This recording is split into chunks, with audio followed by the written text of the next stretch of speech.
मंगलमय मंगल करण वीतराग विज्ञान नमो ताहि जाते भये अरहंतादि जो विद्यादि सागर सुधी जो विद्यादि सागर सुधी गुरु में हितैषी शुद्धात्म में निरत नित्य हितोपदेशी वे पाप ग्रीष्म ऋतु में जल हैं सयाने पूजो हैं सतत केवल ज्ञान पाने पूजो हैं सतत केवल ज्ञान पाने। बोले भगवान महावीर स्वामी की, आचार्य कुंद कुंद स्वामी की, आचार्य गुरुवर विद्यासागर मुनि महाराज की।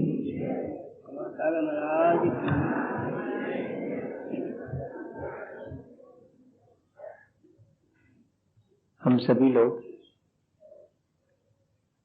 यहाँ निरंतर सुबह से शाम और शायद पूरे जीवन कोई ना कोई कर्म करते रहते हैं और उन कर्मों का फल भी हमारे जीवन में हमें भोगना पड़ता है। उन कर्मों का फल भोगते समय जैसी हमारी विचारधारा होती है वैसा नए कर्म का संचय भी हमारे साथ हो जाता है। अगर गौर से हम देखें तो कर्म उतना महत्वपूर्ण नहीं है जितना कि उस कर्म के पीछे जो विचारधारा है या कि हमारी जो भाव दशा है वो महत्वपूर्ण है। हम सुबह से जो लोग just for a morning walk घूमने जाते हैं, रास्ता वही होता है जिस रास्ते से दोपहर में अपने ऑफिस या दुकान या कि किसी और सांसारिक कार्य से जाते हैं। एक ही रास्ते पर चलने की, आने जाने की प्रक्रिया वही है, लेकिन सुबह जिस आनंद के साथ हम उस रास्ते से गुजरते हैं, दोपहर हम एक बहुत बड़ी जिम्मेदारी का बोझ अपने सिर पे लेकर के उसी रास्ते से गुजरते हैं। इतना फर्क है।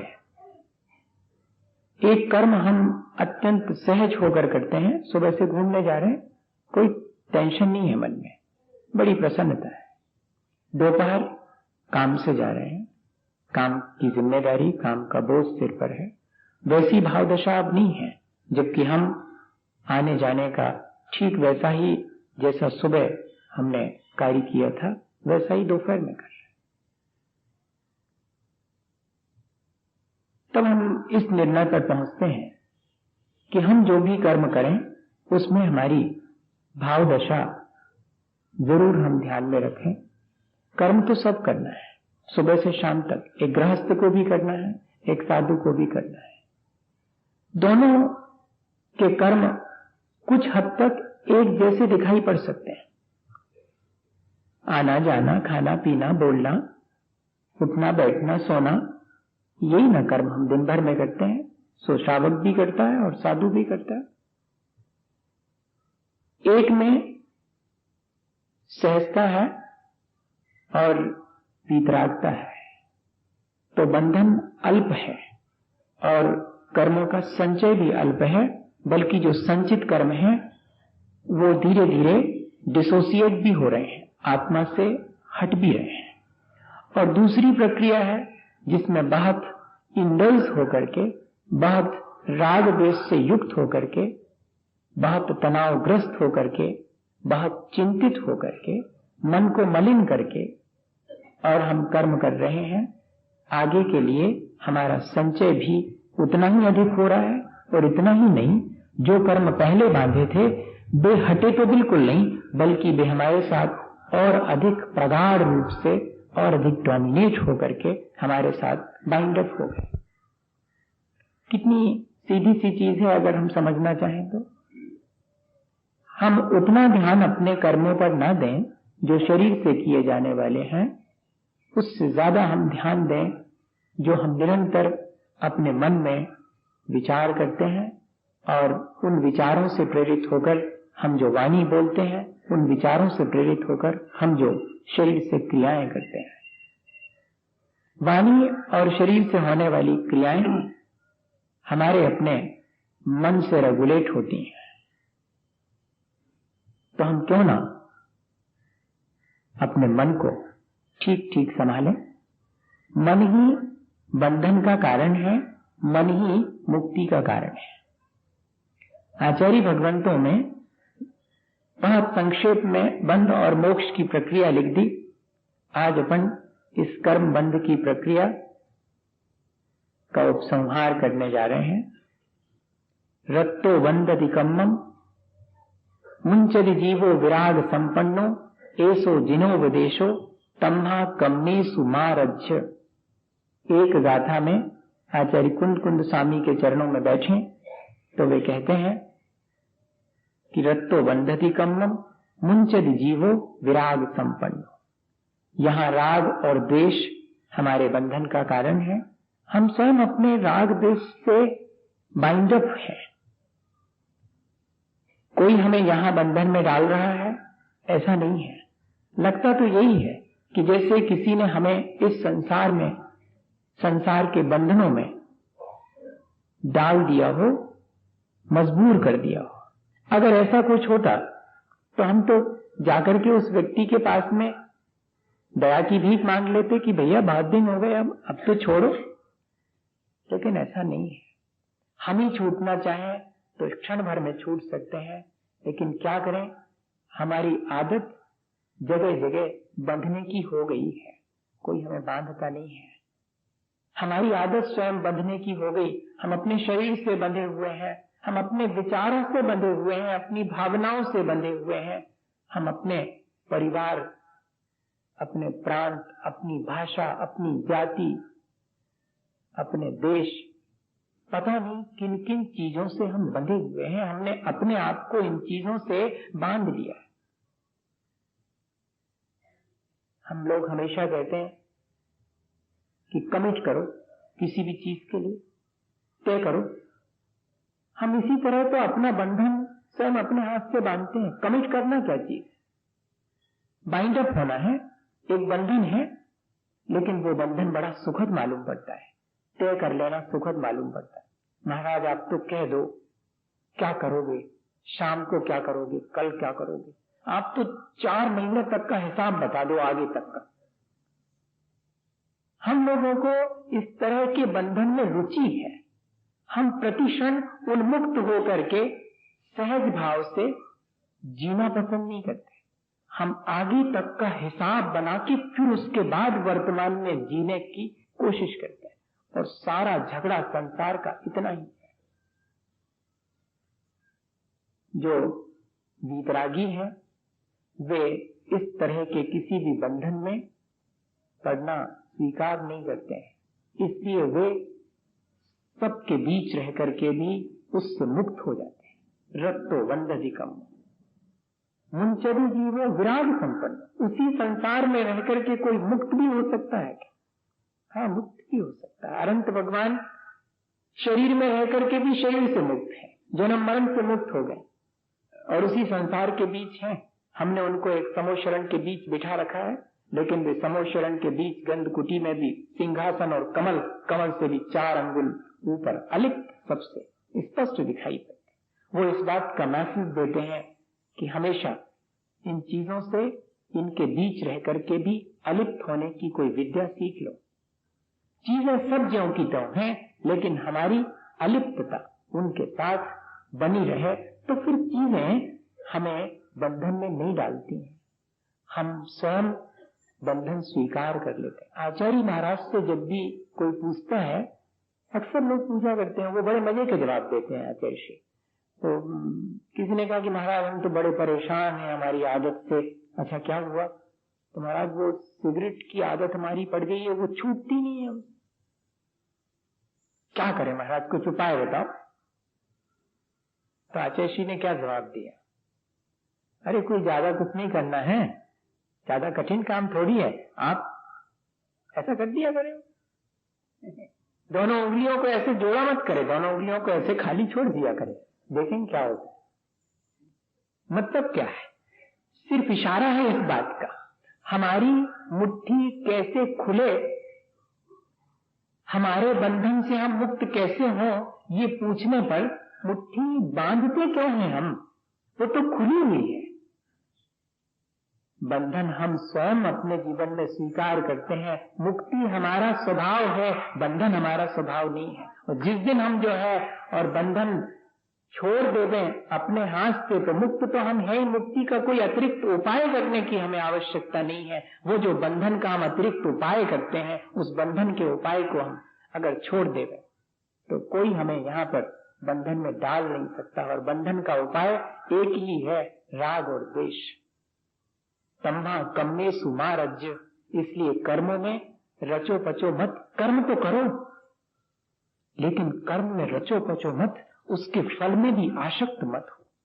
बताइए कितनी आसानी से हमें कर्म करने और ऐसे कर्म करने जिससे कि बंधे हुए कर्मों को काटा जा सके, उसकी सलाह दे रहे हैं। सब तो ये कहेंगे कि कर्म मत करो, नहीं, कर्म करो। कर्म किए बिना कर्म के बंधन से मुक्त कैसे होगे? एक कर्म वो है जिसके करने से हम और अधिक कर्म के बंधन में पड़ जाते हैं, और एक कर्म वो है जिसके करने से हम अभी तक के सारे कर्मों के बंधन से मुक्त हो जाते हैं। कर्म तो दोनों ही है। सामान्य रूप से जब हम सुनते हैं कि कर्म, तो ऐसा लगता है कि जो हमारे साथ बंधे हुए हैं, जो हमें बांध लेते हैं, वो कर्म है। नहीं, वर्तमान में जो हम कर्म करते हैं, पूजा करते हैं, पूजा भी एक कर्म है। स्वाध्याय करते हैं, वो भी एक कर्म है। मुनिजनों की सेवा करते हैं, उनके प्रति श्रद्धा और भक्ति रखते हैं, ये भी एक कर्म है। ये सारे आध्यात्मिक कर्म हैं, और हम इन आध्यात्मिक कर्मों को करके अपने सांसारिक बंधन से मुक्त हो सकते हैं। कितना सीधा सा उपाय है।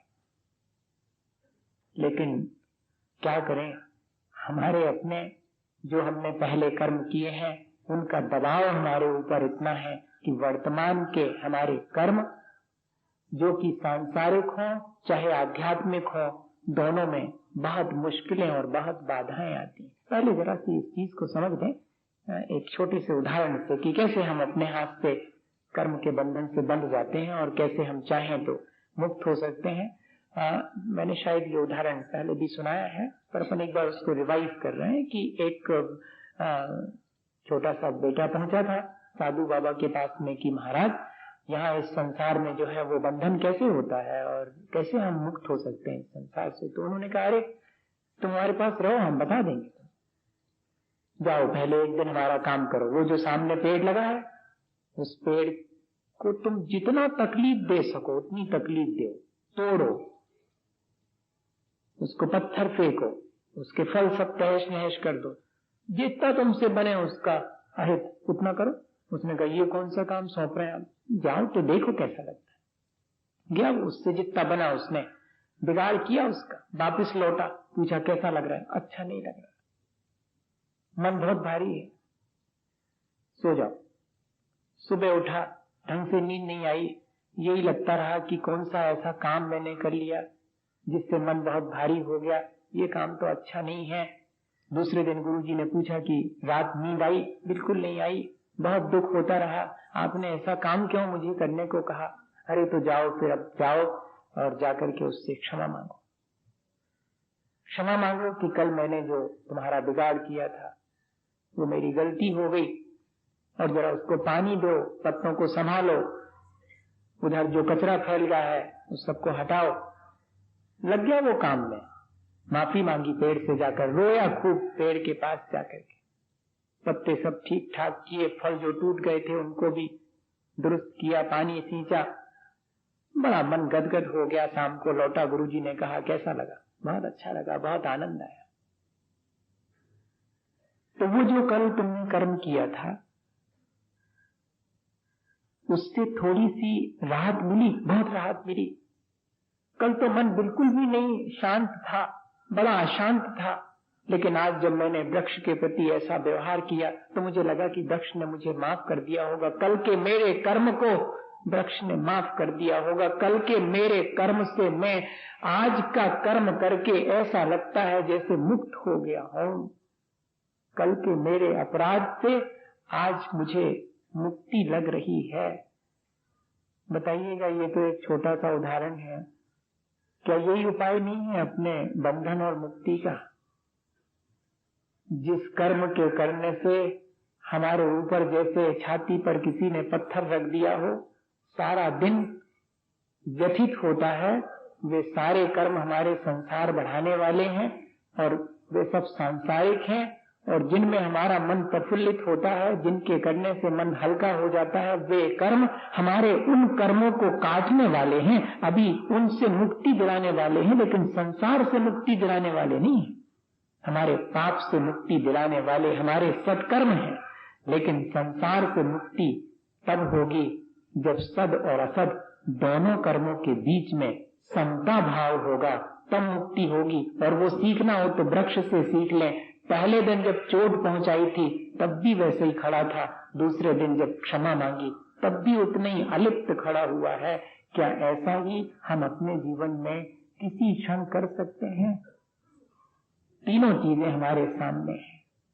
हम कर्म अशुभ करते हैं, उनका दबाव हमारे ऊपर होता है, तब हम उस दबाव को कम करने के लिए शुभ कर्म करें। और कुछ क्षण ऐसे भी हों जब हम शुभ और अशुभ दोनों कर्मों से विश्राम लेकर के, राग देश से विश्राम लेकर के शांत भाव से अपना जीवन व्यतीत करें। उपाय सिर्फ इतना ही है। हमारे सांसारिक कामों में बाधा आती है, हमारे आध्यात्मिक कामों में बाधा आती है, कौन डालता होगा ये बात? हम चाहते हैं कि जाकर के, और आज तो साधु जनों की, मुनि जनों की सेवा करें, लोगों को दान दें, जो दीनहीन है, गरीब है, उनकी मदद करें, ऐसा मन में भाव होता है। लेकिन ऐसा भाव होने के बाद भी, सारे सर्कमस्टेंसेस फेवरेबल हो जाने के बाद भी पता नहीं क्या होता है और मैं दान नहीं दे पाता। मैं सोचता हूं कि फलानी चीज मुझे मिल जावे, मैं उसके लिए सारा प्रयत्न करता हूं और अंतिम क्षण में जाकर के वो चीज मिलते मिलते और मेरे हाथ से फिसल जाती है। मेरे अपने भोग उपभोग की सामग्री के साथ भी ऐसा ही है।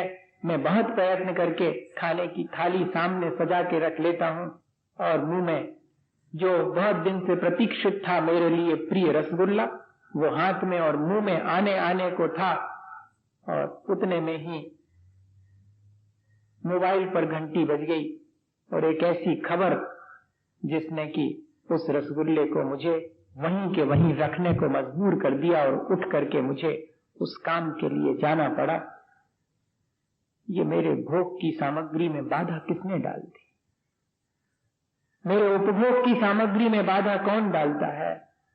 मैं बहुत उत्साहित होकर के किसी धर्म के कार्य को करने के लिए निकलता हूं और बीच रास्ते में मुझे कोई ऐसी चीज घेर लेती है कि मैं उससे विमुख होकर के वापस फिर लौट जाता हूं।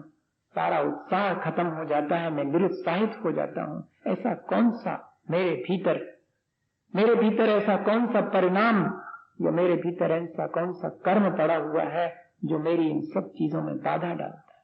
होगा तो कोई ना कोई, ऐसा तो हो ही नहीं सकता। विघ्न कारणम अंतरायस्य।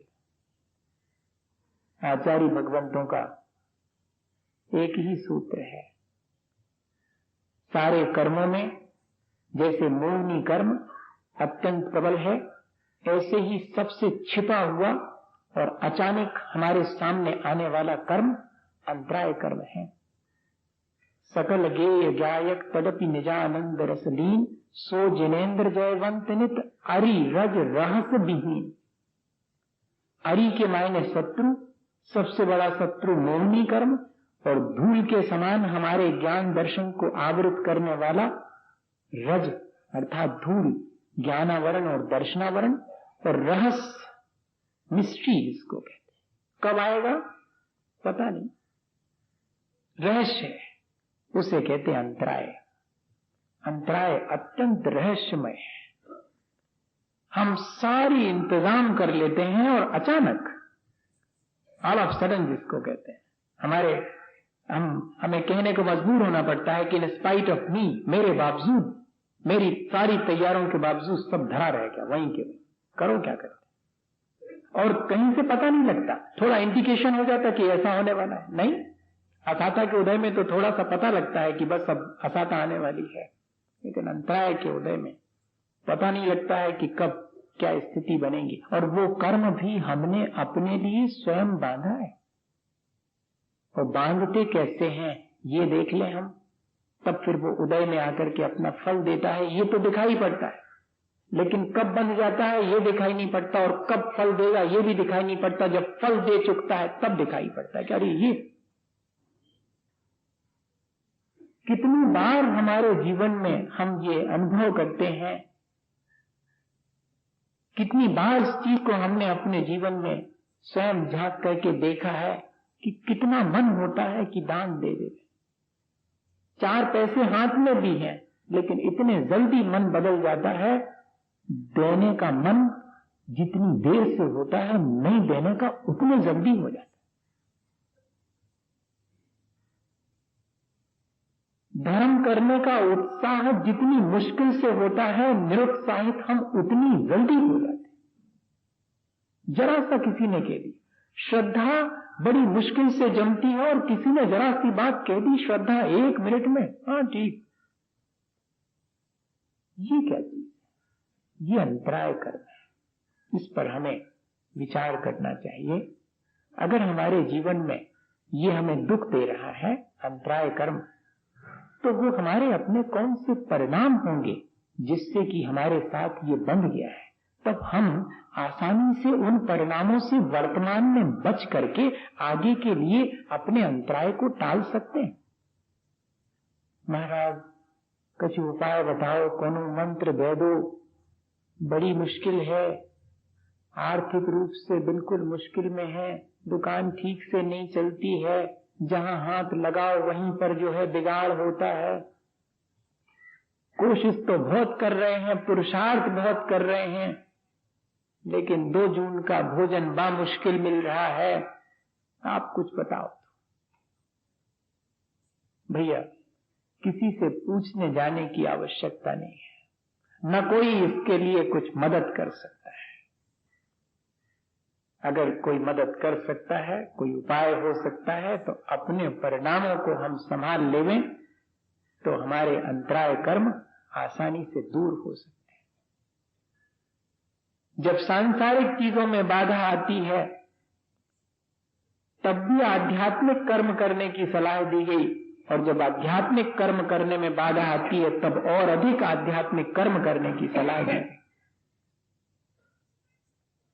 आचार्य महाराज कहते हैं कि देखो तो दुकान पर हर 1 मिनट के अंदर सामान लेने उठाने धरने के लिए सैकड़ों बार उठता है एक व्यक्ति, और अगर उससे कहा जाए कि खड़े होकर पूजा करो तो कहते गोड़ों में दर्द होता।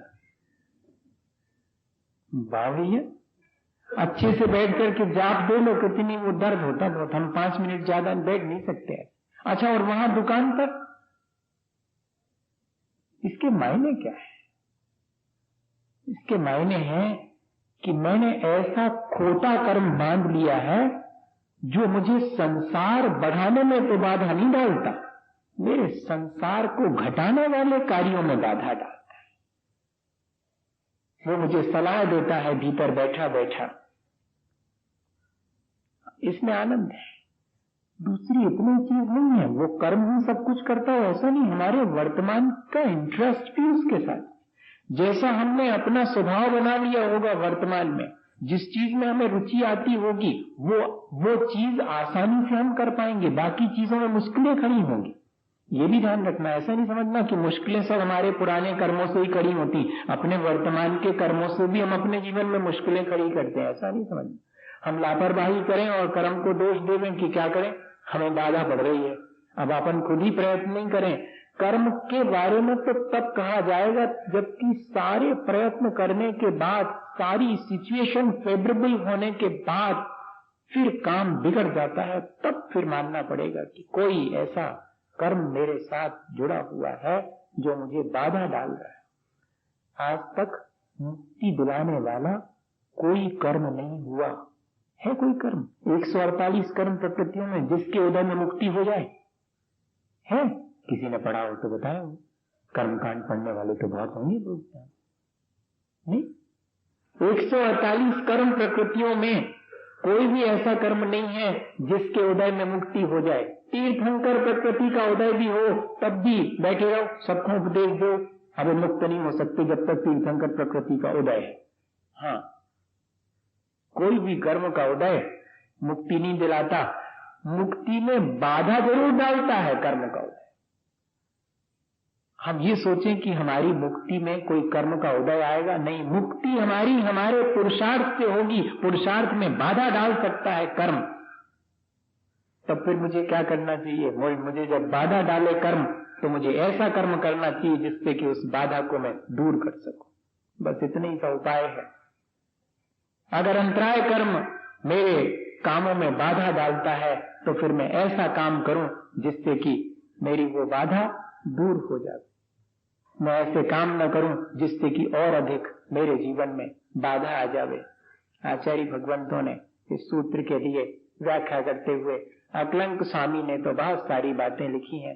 पूज्यपाद स्वामी ने विघ्नकरण मंत्रायस्य कह करके और सूत्र की उमा स्वामी महाराज के सूत्र की व्याख्या कर दी कि भाई दान आदि जो कार्य हैं उनमें अगर हम दूसरे को बाधा डालते हैं तो हमारे कर्म बंधेगा, अंतराय कर्म, और फिर बाद में जब हम दान, लाभ, भोग, उपभोग और वीर इन सब के लिए प्रयत्न करेंगे तो फिर हमारे लिए भी बाधा डलेगी और बात खत्म हो गई। अकलंक स्वामी के चरणों में जाकर के बैठे तो वे विस्तार रूपी शिष्यों के लिए समझाते हैं, क्योंकि अलग अलग आचार्यों का अपना अलग अलग अप्रोच रहा। जो सूत्र में सारी बात समझ लेते हैं उमा स्वामी महाराज ने उनको सूत्र में कह दी, थोड़ी सी व्याख्या में जो समझ लेते हैं पूज्यपाद स्वामी ने उनको थोड़ी सी व्याख्या करा दी, और जो और डिटेल चाहते हैं उनको बैठना पड़ेगा अकलंक स्वामी के चरणों। अपन भूल ही गए हैं अपने आचार्य भगवंतों के नाम, हमें याद करना चाहिए। इनका उपकार हमारे ऊपर बहुत बहुत उपकार है। बता रहे हैं कि दान आदि में विघ्न डालने से स्वयं अंतराय बनता है, लेकिन इतना ही नहीं, हमारे आगे भी दान आदि में अंतराय हमें स्वयं उत्पन्न होता है। दूसरे के दान आदि में बाधा डाली है हमने, हम निमित्त बने हैं उसके अंतराय में, उसके तो किसी कर्म का उदय है, सो हम उसमें निमित्त बन गए। लेकिन हम निमित्त बनकर के अपने आगे के लिए अंतराय बांध लेते हैं। जनरली अपने मन में यही आएगा कि देख भाई मेरा तो देने का बहुत मन था, लेकिन अब उन्हीं के कर्म ही को उदय है, सो अब जी अपनों कर्म को उदय वो हमारी क्या गलती है उसमें, यही आएगा ना मन में। वो कह रहे हैं ऐसा नहीं है, उसके तो कर्म के उदय में आपके देने पर भी उसको लाभ नहीं हो पा रहा, लेकिन आप उसको नहीं देने का जो विचार कर रहे हैं, उसके उस दान इत्यादि में बाधक बन रहे हैं, वो आपको भी इसी तरह की सिचुएशन क्रिएट करेगा। ये दोनों चीजें एक साथ चलती। कदम कदम पर हम लोग दूसरे के दान, लाभ, भोग, उपभोग और वीर में बाधक बनते हैं। कदम कदम पर संसार में मैं आज विचार कर रहा था कि शायद हम लोग अंतराय कर्म सबसे ज्यादा बांधते होंगे, पता नहीं क्यों मुझे ऐसा लग रहा था। कदम कदम पर अपने मन की करवाना दूसरे के लिए बाधा ही है। हाँ, अगर विचार करें ऐसा करो, ऐसा नहीं करो, अरे वो कैसा करना चाह रहा है आपको क्या मालूम? कि किसी के भी भले बुरे में बीच में निमित्त बनने मत, चुप रहो जितना हो सके, नहीं तो संसार ही बढ़ेगा। यहाँ तो सुबह से शाम तक गृहस्थी में इनको जा सलाह दे, उनको बा सलाह दे, तुम जो करो तुम जो नहीं करो, ये अंतराय अपने लिए बंधेगा। बहुत सूक्ष्म है मामला। अगर संसार से मुक्त होना है तो इसीलिए जितना कम हो सके संसार के प्रपंच में पढ़ना चाहिए। अपने को सुबह सुबह यही समझ में आया जब मैं विचार था, क्योंकि आपके मन में तो बहुत प्रैक्टिकली नहीं है, ये बहुत प्रैक्टिकली पॉसिबल नहीं है। बेटा जा रहा है कहीं, कहाँ जा रहा हो? कोई जरूरत नहीं है, हो गया, अंतराय आपने बांध लिया। भले वो बुरा करने जा रहा हो, आपको उससे कोई मतलब नहीं। बहुत मुश्किल है, बहुत मुश्किल है, कभी सोचना। भोग उपभोग में भी बाधा नहीं डालना, भोग उपभोग में सोचो आप। अब क्या करें तो फिर कहते आप जिम्मेदारी दूसरे की काहे को ले रहे हैं, आप काहे को मुश्किल में पड़ रहे हैं, उसको जैसा करना करने दें। एक पंडित हीरा जी थे, कर्मकांड के बड़े विद्वान, उनने अपने बेटे को जगाना छोड़ दिया था। कहती मैं काहे को बेकार में दर्शनावरणी कर्म का बंद करूं, तुम्हें सोना सो तुम जानो, तुम्हारा काम जाने, जब उठना हो सो उठना। अरे तो दूसरे का आहित कर हो जाएगा अगर वो 10 बजे तक सोता रहेगा। तो कहते हम अपना आहित क्यों करें उसको जगा करके। हाँ, अगर वो मेरे से कहे कि मुझे जगा लेना तो जगाऊंगा, अन्यथा नहीं जगाऊंगा। हाँ, बहुत आचार्य महाराज आज्ञा नहीं देते। क्यों? अगर तुम मानो तो देऊं और नहीं मानो तो काहे को बेकार में मैं व्यर्थ में तुम्हारे उसमें बाधक बनूं और अंतराय खुद बांधूं। जो आज्ञा माने उसके लिए, जो बात माने उसको सलाह देना, वरना अंतराय स्वयं बंधेगा। इतना सूक्ष्म मामला है, बहुत विचार करने की चीज है। करिएगा विचार आराम से। अपन ने तो थोड़ी सी बात कर ली और फिर 24 घंटे अपने पास पड़े हैं, जिंदगी पड़ी हुई है, जरूर से विचार करना चाहिए चुपचाप शांत बैठ करके कि क्या कर रहा हूं। क्या कह रहे हैं कि किसी के सत्कार का निषेध करना। बताइए, किसी को अगर कोई सत्कार दे रहा है तो उसका निषेध करना, मन ही मन करते, बहुत करते हैं अपन। किसी को वाहवाही मिल रही, किसी को प्रशंसा मिल रही है, कोई अवार्डेड हो रहा है, अपन बैठे बैठे कोने में, अरे क्या धरा इन चीजों में, लो अब बताओ, कुछ भी नहीं, आओ अपना कुछ नहीं लाया, लेकिन बैठे हैं कोने में अपने आराम से, टिक क्या धरा है इसमें। एक व्यक्ति ने मुझे बताया, बोले महाराज देखो तो कैसा संसार है। बोले हम वहीं खड़े थे और बच्चे लोगों को अवार्ड हो रहा था और एक जनाब जो है, बोले नाम नहीं बताऊंगा आपको, एक जनाब वहीं पर बैठे बैठे और बड़बड़ा रहे थे, क्या है इन सब चीजों में, क्या रखा हुआ है, इनका धर्म से क्या संबंध है, क्यों इतने इसमें क्या है, दुनिया भर की। वो कह रहे, बोले हमसे आपसे बताते नहीं बन रहा, वो ऐसा कह रहे। तो मेरे मन में आया कि देखो, कोई व्यक्ति तो प्रशंसा पा रहा है, किसी व्यक्ति का तो सम्मान हो रहा है, लेकिन हमें ऐसा लग रहा है जैसे हमारा अपमान हो रहा है और हम उसके सत्कार में बाधा डाल रहे हैं। कल के दिन हम स्वयं अपने लिए अंतराय का इंतजाम कर रहे हैं बैठे बैठे। ऐसे बढ़ता है संसार और कुछ नहीं। कोई संसार अलग से थोड़ी बढ़ता होगा, कोई बड़ा थोड़ी देता होगा, अपने हाथ से अपन बढ़ा लेते, धर्म के कार्यों में बढ़ा लेते अपना संसार, संसार के काम में तो बढ़ाते ही है संसार। ऐसा भी तब पढ़ा मैंने कि सत्कार का निषेध करना, सत्कार किसी का भी हो, एक छोटे से बेटे से भी आप करके बात करेंगे ये उसका सत्कार है, और आप डांट टपट के बात करेंगे ये उसका अनादर है, और वो अनादर उसे मिलना चाहिए था सम्मान, और आपने दिया उसे अपमान। आपने उसके सम्मान में, उसके सत्कार में बाधा डाली है। हाँ, बहुत कठिन है भैया, मैं आपसे कह रहा हूं, पर बहुत प्रैक्टिकली तो बहुत मुश्किल लग रहा है। मैं सवेरे से सोच रहा हूं कि मैं सब कहूंगा तो जाकर के, लेकिन वो सब कह देंगे कि बिल्कुल पॉसिबल नहीं है, ऐसा तो कदम कदम पर होता है। और इसीलिए तो संसार है, इसलिए तो अपन बैठे हैं संसार में, नहीं तो अभी तक मुक्त नहीं हो गए।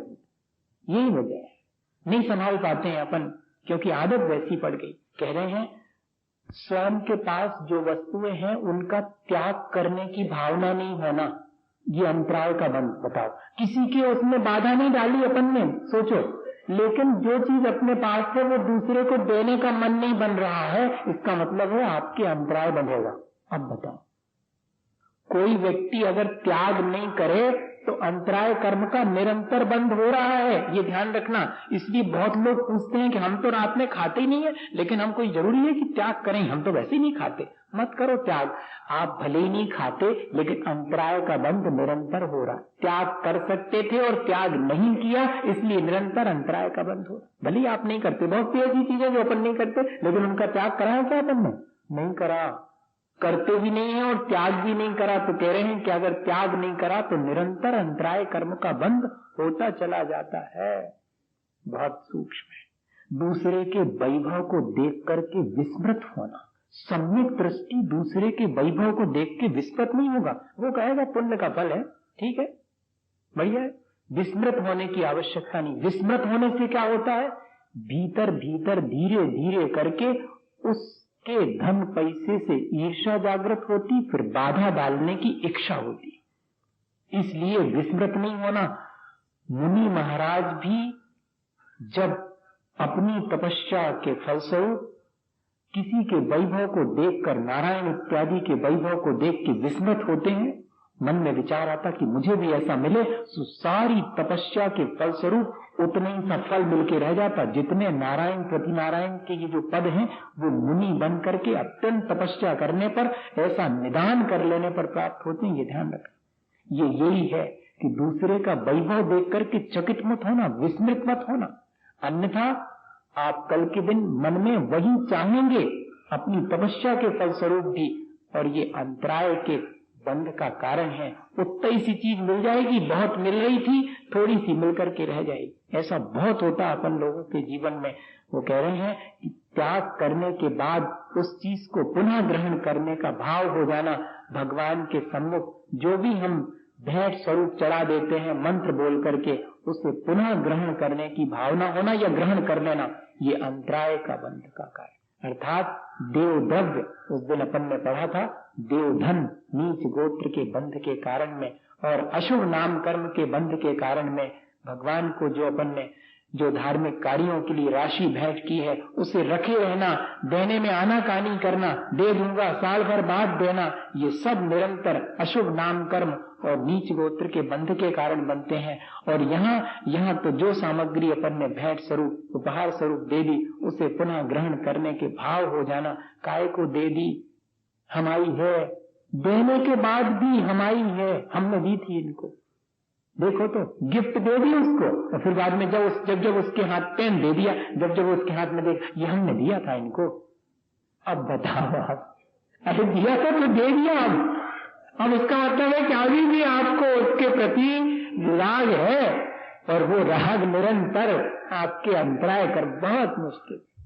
मैं बार बार सोचता रहा कि ये सब कहूंगा, और मुझे खुद भी लग रहा है कि ऐसा तो बहुत मुश्किल चीज देख करके नहीं लगने लगता कि मैंने दी थी, मैंने अभी तक उसके प्रति राग भाव है, वो राग भाव बंध का कारण बन दे दी, जबकि त्याग कर दी।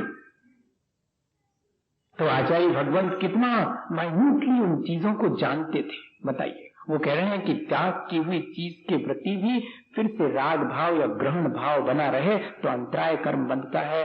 और इतना ही नहीं, द्रव्य के उपयोग में समर्थ होने के बाद भी सदुपयोग नहीं करना। भले ही दुरुपयोग नहीं कर रहे, लेकिन उन चीजों का जो अपन को मिली है पुण्य के उदय से वस्तुएं, उनका अगर सदुपयोग नहीं करेंगे तो आगे मिलेंगी नहीं, अंतराय पड़ेगा।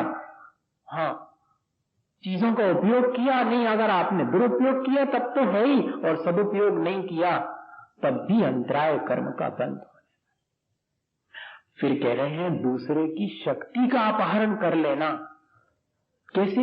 अब किसी की शक्ति का थोड़ी अपहरण कर सकते अपन, किसी की सामर्थ्य का, लेकिन सामर्थ्य का अपहरण कैसे करते? जैसे कर्ण की सामर्थ्य का अपहरण शल्य ने किया था, सारथी बन करके। डिकरेज करना, एनकरेज नहीं करना, डिकरेज कर रहे हमेशा उसको। जैसे ही जो है अर्जुन का रथ सामने आता तो कर्ण का रथ शल्य मोड़ देता। कर्ण कहता कि अरे अर्जुन से सामना करवाओ। अरे तू क्या करेगा सामना, एक ही बाण में मर जाएगा, इसलिए बचा रहा हूं तेरे को। इतना दल किया उसको। ये जो दल करना है वो भी स्वयं के अंतराय में कारण है। अपन दूसरे को किस तरह से हतोत्साहित करते हैं, उसकी शक्ति को ऐसे छीन लेते हैं, उसकी सामर्थ्य होने के बाद भी हतोत्साहित कर देना। अपने बच्चों को माँ अपने हाथ से हतोत्साहित करती है, पढ़ते लिखते हो नहीं, फेल हो गए, हो फेल, हमें क्या करना। ये नहीं कहेंगे कि मेरा बेटा अभी कम पढ़ता लिखता है, थोड़ा ज्यादा पढ़ेगा लिखेगा फिर देखना कितना होशियार हो जाए। ये नहीं कहेंगे, पढ़ता लिखता है ही नहीं, फेल होगा और क्या। अभी इस बार 80% आए थे, 80 में क्या होता, 90 आएंगे तब होता, तो ऐसा कहेंगे। ये नहीं कहेंगे कि 80 आए शाबाश, अब और थोड़ा पढ़ेगा तो 90 आएंगे, ये नहीं कहेंगे अपन। ये भाव कौन सा है? हतोत्साहित करने का भाव है। दूसरे के सामने आप शिकायत कर रहे हैं, ये उसके हतोत्साहित करने का काम है, उसे प्रोत्साहन नहीं मिलने वाला इससे। छोटी छोटी सी चीजों में आप दिन भर में देखेंगे, अगर जो अपने मन का नहीं होता उसमें हम दूसरे को हतोत्साहित करते हैं, अरे क्या रखा है इसमें, छोड़ो क्या करना। अब उसके करने का मन था और आपने जो है उसे हतोत्साहित कर दिया। हमारे अपने स्वयं के अंतराय का बंद होगा। कह रहे हैं जो कुशल चारित्र वाले गुरुजन हैं या चैत्य इत्यादि हैं, देवालय हैं, उनकी पूजा का निषेध करना। क्या रखा है पूजा में, ये तो जड़ की क्रिया है, इस थाली में से उठा के इस थाली में रखने में कौन सा धर्म है। अरे अपने परिणामों को संभालो, पूजा पाठ में कुछ नहीं धरा, ऐसा प्ररूपण कर देना ये अंतराय कर्म का कार्य। रोज तो करो तो पूजा का होत है, छोड़ो चलो हमारे साथ, हाँ ठीक चलो। आपने उसके पूजा की क्रिया में अंतराय डाल, अब एक तो कर ली है, अब और काय को दो दो तीन तीन कर रहा है, समय कहाँ है, चलो ठीक है चलो। ये नहीं कहेंगे कि एक और कर लो, ऐसा नहीं कह रहा हूं कि समय का उल्लंघन करो, नहीं तो आप कहो कि एक व्यक्ति ने नहीं पूछा था कि धर्म के काम में क्यों समय देखना, वो ध्यान आ गया मुझे समय का, बस अब समय का ध्यान आ गया तो समय तो पूरा हो गया। दो चीजें और बाकी रही, दीन दुखियों को कोई अगर मदद करता हो, करुणा दान देता हो तो कभी मना नहीं करना। हाँ अरे वो तो उसका दुरुपयोग करेंगे, करो तो करो, हमारे सामने तुमने हाथ फैलाए हैं, हम धर देंगे, अब तुम जो करो उसका तुम जानो, हमें क्या कर। प्रभु ही दूसरे को दीन दुखी जीवों की मदद करने से और कभी विचलित नहीं करना, आर्गुमेंट नहीं देना कि क्या होता है इन सबसे। एक उदाहरण है, जब सत्याग्रह हो रहा था देश में गांधी जी के नेतृत्व में, तब सत्याग्रहियों के लिए और एक वृद्ध बाबा रेल के डिब्बे में चढ़ करके थोड़ा थोड़ा पैसा मांग रहे थे। और उन दिनों ऐसा कोई चोरी का और इसका ज्यादा वो नहीं था, तो एक कनस्तर में, खुला हुआ कनस्तर है, उसके अंदर जो जो देता था वो डाल देते थे, उसी में रसीद बंदी रखी थी। बाबा जी को ज्यादा दिखता नहीं था, भैया अपने हाथ से लिख दो कितने रुपया सत्याग्रहियों को दिए, 5 रुपया, 5 की रसीद अपनी ले लो, उसी में रसीद बंदी रखी, उसी में सब पैसे रखे। एक चोर ने देख लिया कि यह तो बढ़िया चीज, इतने सारे कनस्तर भरे 1 मिनट में मिल जाएंगे, बाबा जी को क्या ज्यादा दिखता भी नहीं है, और एक धक्का देंगे सो काम हो जाएगा। अब उसको ये थोड़ी मालूम था कि ये पैसा इसलिए हो रहा है। देखना, हम चाहें तो अगर हमसे गलती हो भी जाए, किसी के अच्छे काम में हम बाधक बन भी जाएं तो तुरंत संभाल सकते हैं। दोनों चीजें इस उदाहरण में हैं। एक तो बाधक नहीं बनना चाहिए, कभी बाधक बन जावे तो तुरंत संभाल लेना चाहिए कि भैया हमारा भाव ऐसा नहीं है, आपको जैसा करना वैसा करो, हम काहे को बेकार में बाधक बने आपके उसमें। छोटे छोटे से कामों में, खाने पीने और पहनने ओढ़ने से लेकर के सब जितने काम है संसार के, सब में। अब उसमें तो उसको देर क्या लगना थी उस चोर को, बाबा जी जरा यहां वहां हुए, कनस्तर उठा लिया और उतर गया वो तो ट्रेन में से। अब उसने जाकर के जब देखा तो वो बंदी देखी सत्याग्रहियों की, मन में बड़ी कचोट हुई। अरे ये तो मैंने इतने भले कार्य में बाधा डाल दी, इससे तो पूरा का पूरा इतना बड़ा कार्य ही रुक जाएगा। मुझे तो 100-500 रुपए मिलेंगे, लेकिन इतना बड़ा कार्य रुक जाएगा। अब क्या करूं क्या करूं। भाग दौड़ करके जैसे तैसे उसी ट्रेन को उसने फिर पा लिया, उसी डिब्बे को ढूंढ करके उस बाबा जी के पास जाकर वो कनस्तर ज्यों का त्यों धरा। और इतने ही नहीं, दिन भर में जितनी चोरी करी थी वे सब पैसे भी उसी में डाल दिए, आगे से कान पकड़े कि अब चोरी नहीं करूंगा। बताइए आप, कभी कभी ऐसा कोई कार्य हमारे जीवन में हो जाता है, भला कार्य, जिससे कि हमारे जीवन के सारे बुरे कर्म भी और नष्ट हो सकते हैं। हमें हमेशा इस तरह के कार्यों में, जो कि परोपकार के कार्य हैं, उनमें तो बाधा कभी डालनी ही नहीं चाहिए। और कभी कदाचित परोपकार के कार्यों में बाधा अपने से पड़ जावे तो तुरंत संभाल लेना चाहिए और हमेशा